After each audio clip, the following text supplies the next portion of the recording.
It's now time for the fourth part of this ongoing series. I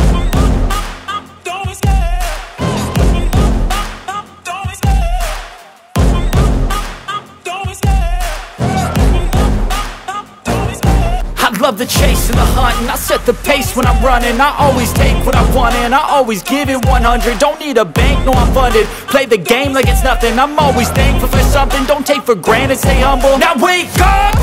It's time to look at the enemy. Look in the mirror and Hello everyone and welcome back to the MrEliMac channel. I'm your host, MrEliMac, and I am back with the fourth part of my pitch this series of what if the Arrowverse was Marvel? And we have gone through a gambit of different ideas and different characters, with the Captain being the origin of it all, being my Arrow sort of analog, and then Iron Man being my Flash analog, Spider-Gwen being my Supergirl analog, and Exiles being my Legends of Tomorrow analog.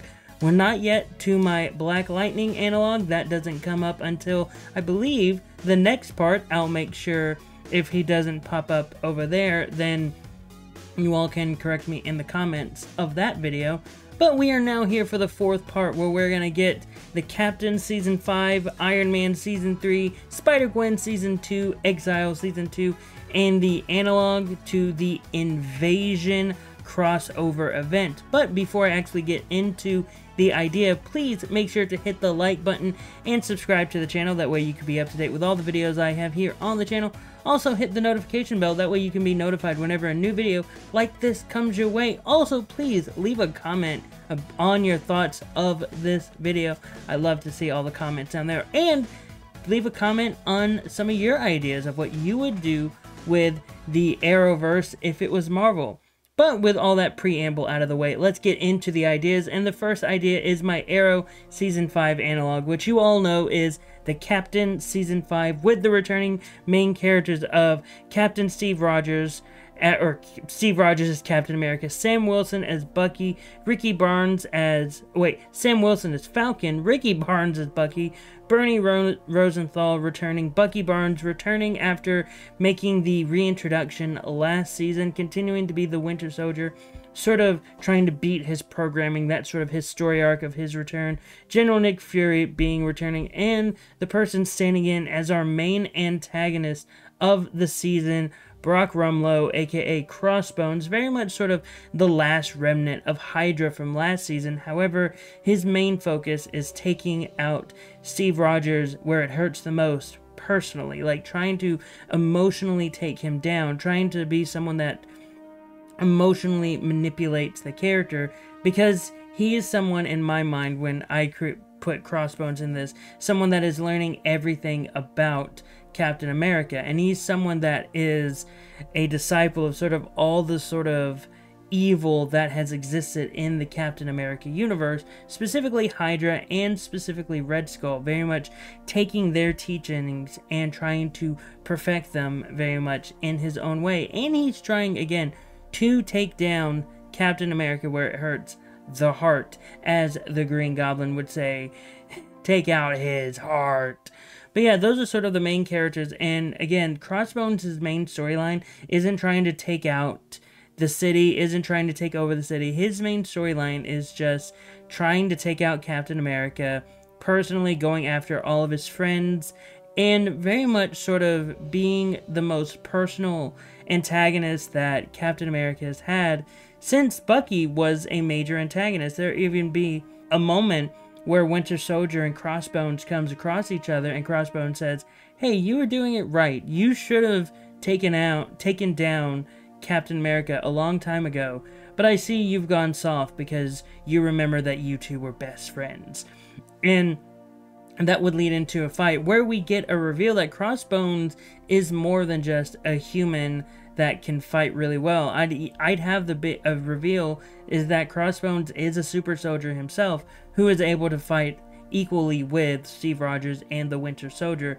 And that's sort of the main villain plotline and sort of our main characters that are in this season. But now let me go over to the flashbacks, which this would be the last season for the flashbacks of Captain America in World War II, and I would also have this sort of be the last time we see Peggy in the flashbacks. We'd get the introduction of Nick Fury's grandfather, or in my mind, his grandfather, or maybe even his father whenever I say how old Nick Fury is. Maybe this person is sort of in their early to mid-20s, and then Captain America is born in the 50s, where the character would be in, or maybe born in, yeah, the 50s, where the character of this character would be in his 30s. So I'm basically introducing Jack Fury, who is the father of Nick Fury, and he would be sort of this new character that is helping Captain America, trying to take down the National Force Organization, who in the comics is a neo-Nazi organization, but I'm just putting them in the 40s to make them a pure Nazi organization led by William Burnside, aka the Grand Director, who in the comics was actually the 1950s Captain America, but I'm changing that up to where in this season, in the flashbacks, he is someone that was a defector from the United States who was sort of incorporating himself into the Nazi party and trying to incorporate himself into the upper leadership. But around this time, this would be when the war is ending, America is basically winning the war for the world, and the Allied forces are winning, and I would even have it to where, like, the penultimate episode before the final episode of the flashbacks, where Hitler has killed himself. I would have that be a plot point in the penultimate episode, and William Burnside, the Grand Director, says, that doesn't matter. Then we are the Nazi party, we must still win, and then we get the reveal in the final episode of how Captain America was put on ice. We get the defeat of the Grand Director, and yeah, that would be the end of the flashbacks. But then some of the recurring characters, Sharon Carter would appear as a recurring character mainly through flashbacks, and in a way that I forgot to mention last time in the last episode, because in the last episode I started to incorporate the multiverse.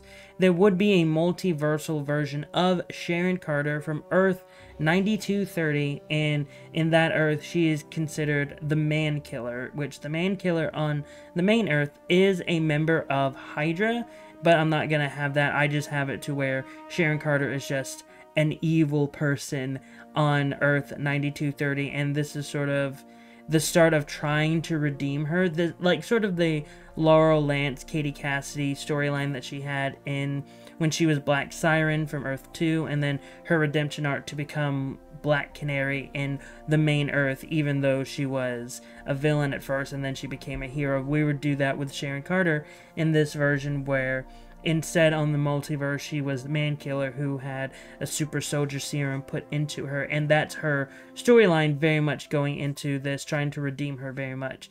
And then we would have Hank Pym return as sort of a supporting character, and this would be the season where we introduce him as Giant Man, because I wanted to give him a bit of a buff for the Invasion crossover, because I wanted him to fight a little bit more.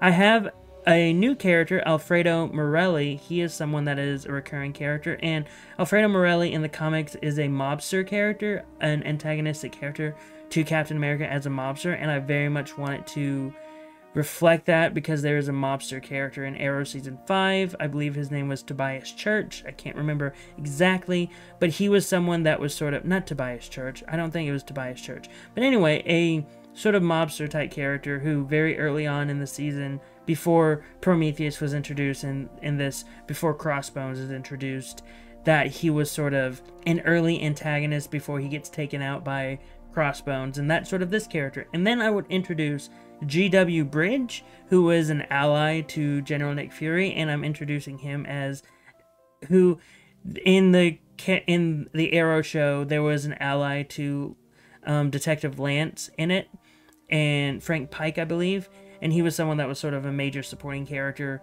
to Lance's story arc, and in this one I'm having G.W. Bridge be a major supporting character to Nick Fury's arc.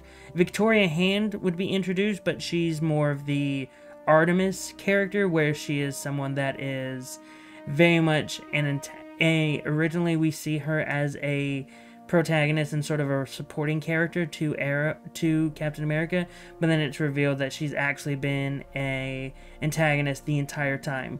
Oh, and by the way, Hank Pym is a part of that new team that in Arrow Season 5, he was sort of putting together a new team, and Hank Pym is a part of that new team. Same with Donald Blake, who now is fully introduced as Thor. He's not someone that's going to be appearing a lot. He's someone that I look at as like Ragman, who appears early on in Arrow, but then because he's very overpowered in the show, it's like, oh, we can't have him here forever, so we're just gonna take his powers away. But I'm not gonna take away Thor's powers.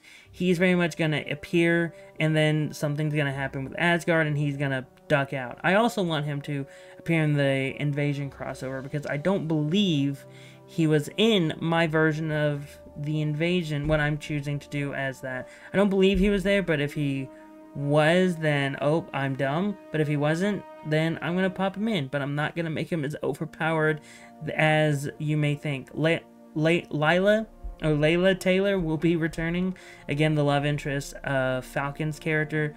Janet Van Dyne's Wasp. She is a major character that will be appearing as becoming a member of the new member of Team Cap. Natasha Romanoff, Black Widow, is also becoming the new character of Team Cap. Maria Hill. So Maria Hill in the show, when she's introduced, she's going to be someone who's a bit antagonistic towards Captain America. But again, she's more on the side of Captain America, and this is sort of her introduction. And she's very much sort of going to be on the antagonistic side at first, but understands that Captain America is necessary to overcome the evil that is in this season. And John Walker will be returning as U.S. agent. Again, someone that is sort of on the good side, but also can be swayed into doing a little bit of evil, but not in what he believes is right. Again, I look at him as someone like Malcolm Merlyn, who is someone that understands that the ends justify the means, and he's someone that's going to do the dirty work that Captain America is not willing to do.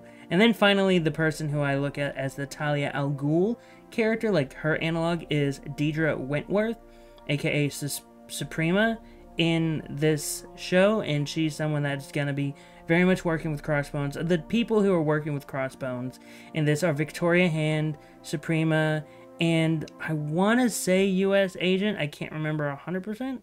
I know I just compared him to Malcolm Merlyn, but I think I had U.S. Agent sort of being someone that works with Crossbones, but then like realizes, oh no, he's doing bad. I don't want to work with him anymore. Same with Sharon Carter, Mankiller. She's someone that also has that arc. And yeah, so yeah, that's sort of the Captain Season 5. Again, I'm trying to speed through a lot of these because, again, I got to cover a lot of stuff in these episodes now because so many shows have been introduced, and I need to be able to zoom through all of them. And again, I described the main villain plot of Crossbones just trying to take out Captain America personally, trying to take out his loved ones. And when we get to the 100th episode, I'll get there because the 100th episode of Arrow was in the Invasion crossover. So when I get to the 100th episode, I'll tell you what happens when we get to that crossover. But now we're moving on to the Flash Season 3 analog, which is Iron Man Season 3. And we get the returning cast of Tony Stark as Iron Man, Pepper Potts, Bethany Cabe, Rhodey Rhodes, War Machine, Michael O'Brien. I believe Michael O'Brien becomes Guardsman, similar to how Wally West became Kid Flash. He is the next one on the list. I know I haven't made Pepper Potts or Bethany Cabe in Iron Person yet. It was just that I don't want to introduce Pepper Potts as Rescue yet.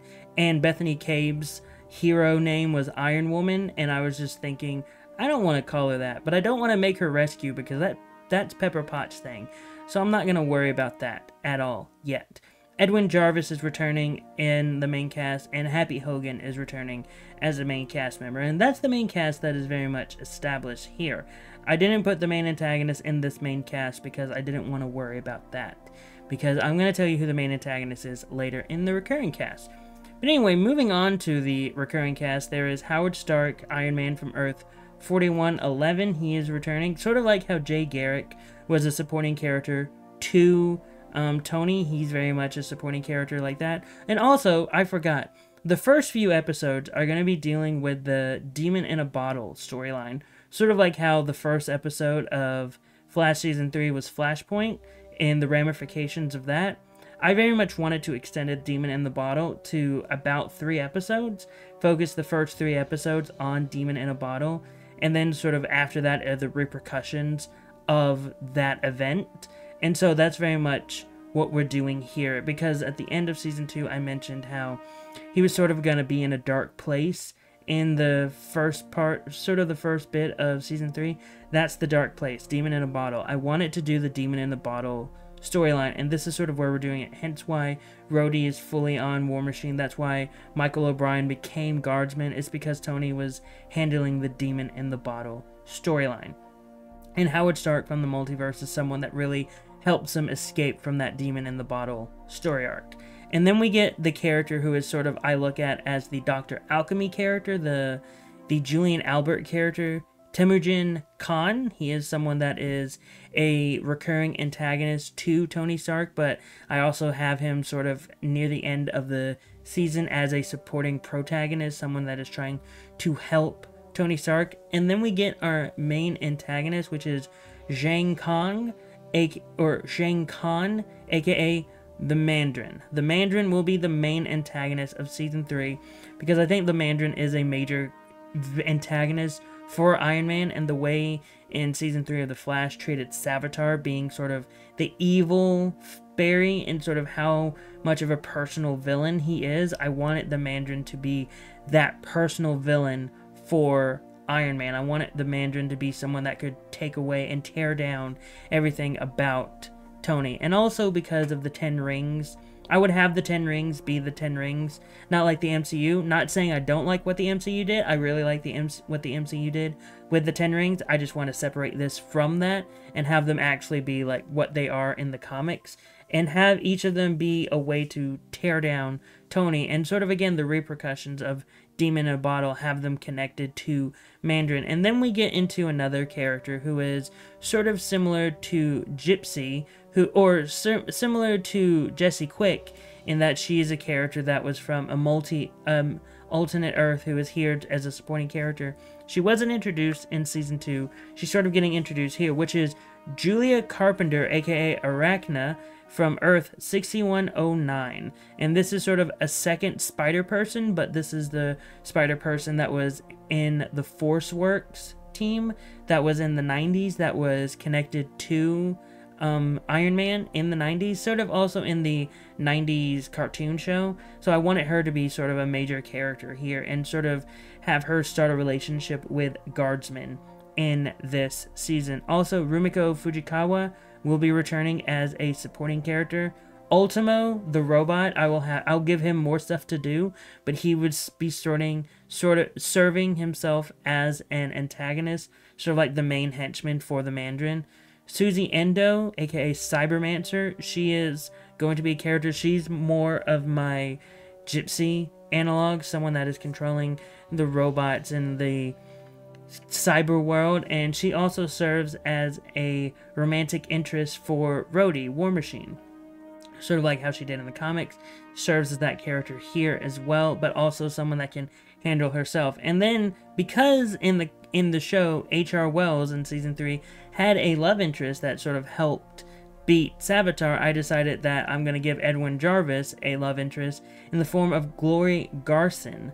And she is someone that was a love interest of Edwin Jarvis in the comics. It's hard for me to create new characters because I really want to try to bring in characters from the comics that connect to these characters in these shows. So for me, trying to create a new character was very hard for me. It's very difficult for me, especially when there are characters that exist that I could have in those slots. So that's very much what I did here. And again, the main plot is the Mandarin is very much trying to take over Stark Industries, and because of the Demon in the Bottle storyline, I also want to have the subplot of Zhang Khan having his own company and sort of being someone that is just trying to do a takeover of Stark Industries and Stark Enterprises, and trying his hardest to find ways to take out Tony Stark. And I'll even have Mandarin discover that Iron Man is Tony Stark. I haven't revealed that actually to the world yet. I haven't revealed that Iron Man and Tony Stark are one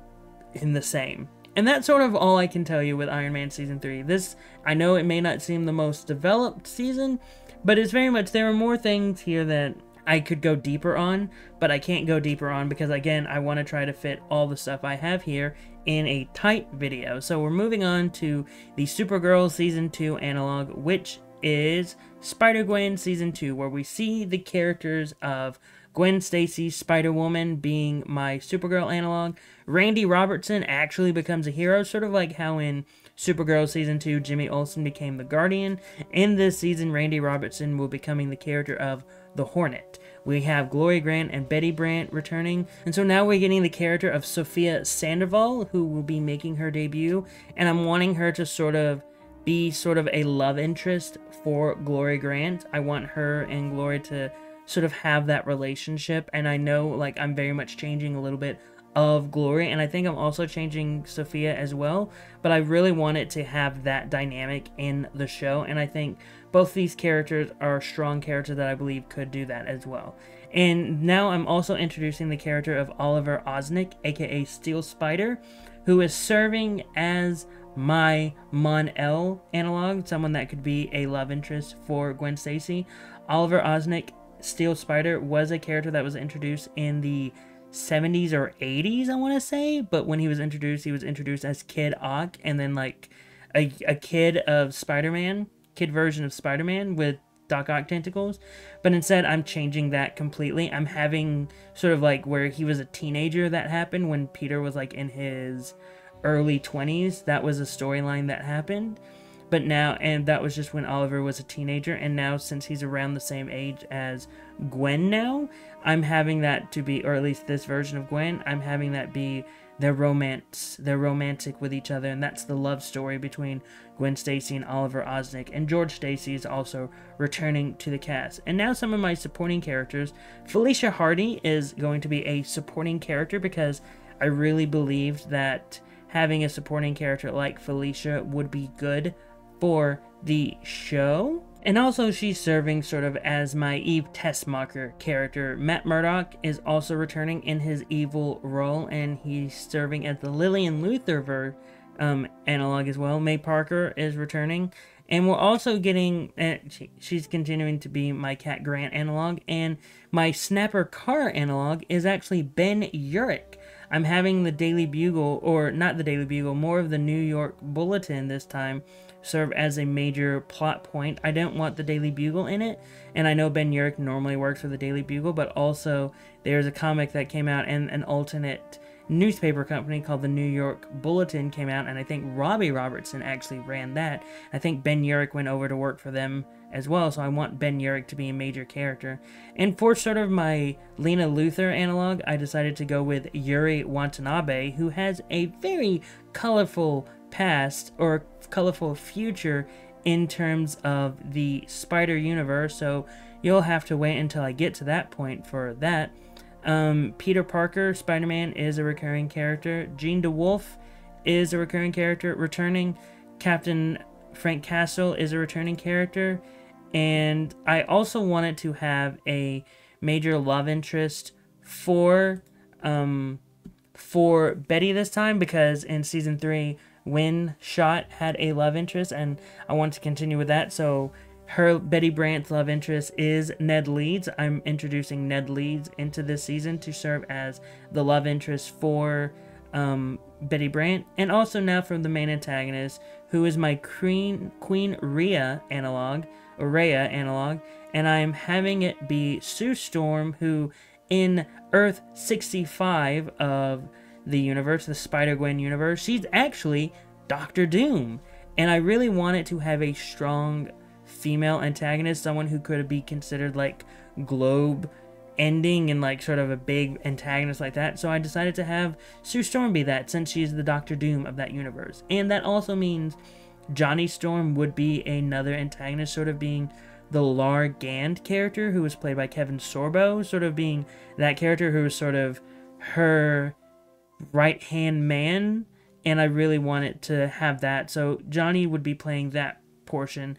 And yeah, her entire thing would just be trying to kill the people that are trying to stop her, and she's trying to take over the world and stuff like that. I know it's a generic villain thing, but there would be more nuances, but having to explain all those nuances would not be enough to fit into this entire video. So we move on over to the Legends of Tomorrow analog, which is the Exiles Season 2, where we have the team of Claire Ferguson, Blink of Earth 295, Kevin Sidney, Morph of Earth 1081, Nathan Summers, aka Cable of Earth 616, TJ Wagner, aka Nocturne of Earth 2182, Calvin Rankin, aka Mimic of Earth 12, John Proudstar, Thunderbird of Earth 1100, Heather Hudson, aka Sasquatch of Earth 3470, and the Magnus AI are the sort of returning characters from Season 1.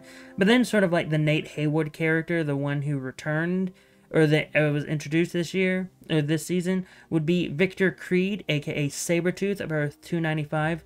He's someone that knows this version of Blink. He is someone that is an ally of this version of Blink. And sort of his character is sort of telling her, like, hey, this isn't how we do things. This isn't how everything works. And her sort of trying to tell him and teach him, like, hey, this is the team.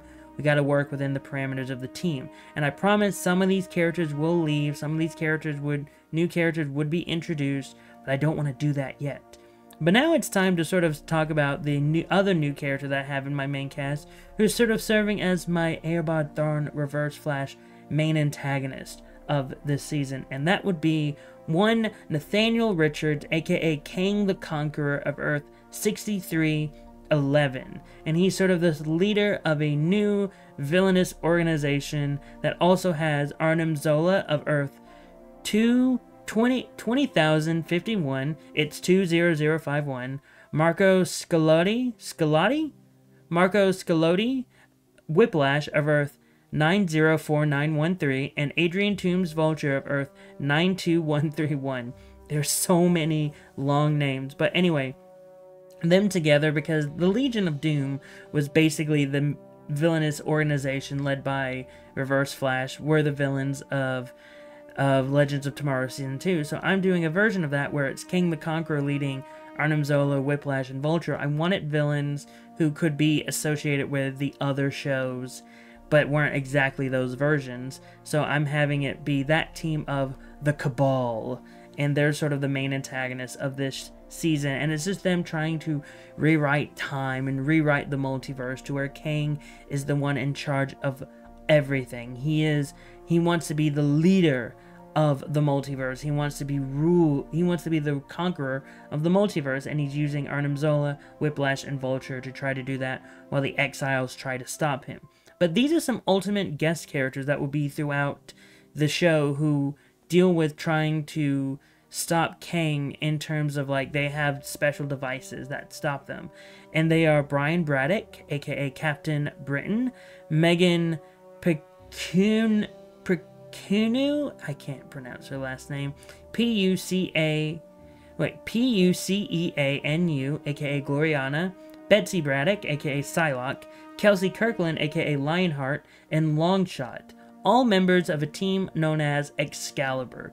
Because Season 2 of Legends of Tomorrow had the Justice Society of America, I wanted to try to do my version, or like my analog of that, and I decided to do the Excalibur organization that is connected to the X-Men in England. I was thinking about maybe doing a version of the Invaders, but since I already had the Invaders play an important plot point in the Captain America show, I was like, no, I don't want to do the Invaders again.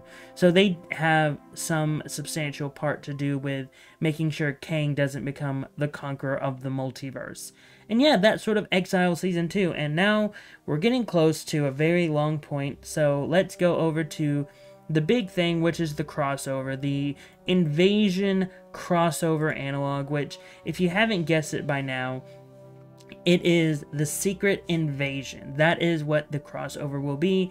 I mean, I feel like it's only fitting because Invasion, Secret Invasion, I feel like it was only fitting to do this. And so some of the major players in it are Tony Stark Iron Man, who's in all 3 episodes. Pepper is in the first one. Bethany Cabe is in episode 1 and 3. War Machine is in all 3. Guardsman is only in 1 episode, the first episode. Jarvis and Happy Hogan are only in the first episode. Captain America is in all 3. Blink is in the first and 3rd episode. Morph is in the first and 3rd episode. Ricky Barnes, Bucky, is in the first and 2nd episode. Nocturne, TJ Wagner, is in the first and 3rd episode. Calvin Rankin, Mimic, is in the first and 3rd episode. Falcon is in all 3. Bernie Rosenthal is in all 3. Thunderbird is in all 3. Spider-Woman is in all 3. And then Bucky is in episode 2, General Nick Fury is in episode 2, Sasquatch is in episode 2 and 3, Magnus is in episodes 2 and 3, and Sabretooth is in episode 3.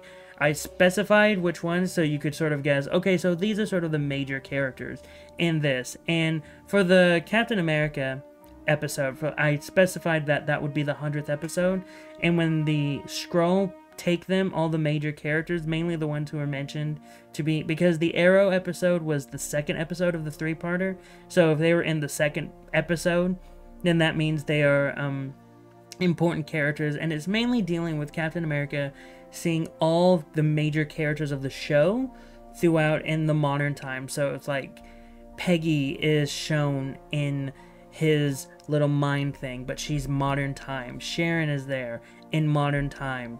Falcon is with Layla, and just all these little things about Captain America looking at the perfect life for him. And the perfect life in his mind is originally he thought was with Peggy, and he noticed like he doesn't really love her anymore. He moved on to Bernie Rosenthal. And so that's sort of the thing that sort of breaks him out of this mind thing, and that's sort of the idea behind that. And the Secret Invasion story is exactly what you think. Skrulls have secretly invaded Earth, and now it's up to our team of heroes to stop them. I'm not saying there are specific characters throughout the show that were Skrull. There may be, but I don't want to go through and like, well, this person was a Skrull and this person was a Skrull, because I haven't fully planned that out. I'm sorry, I'm trying to hold in the sneeze, because I didn't really fully plan that out on who was a Skrull and who wasn't a Skrull. I'm just like, Secret Invasion, Skrulls are here, and the heroes need to stop them. And I purposely skipped 2 characters because they were important characters. Henry Gyrick will be in episodes 1 and 3, and he's sort of a major character of like the Men in Black type thing, where he's trying to take it down, the Skrull, but he's also doing it in an inhumane way. So they're also trying to stop him and a little bit of the government.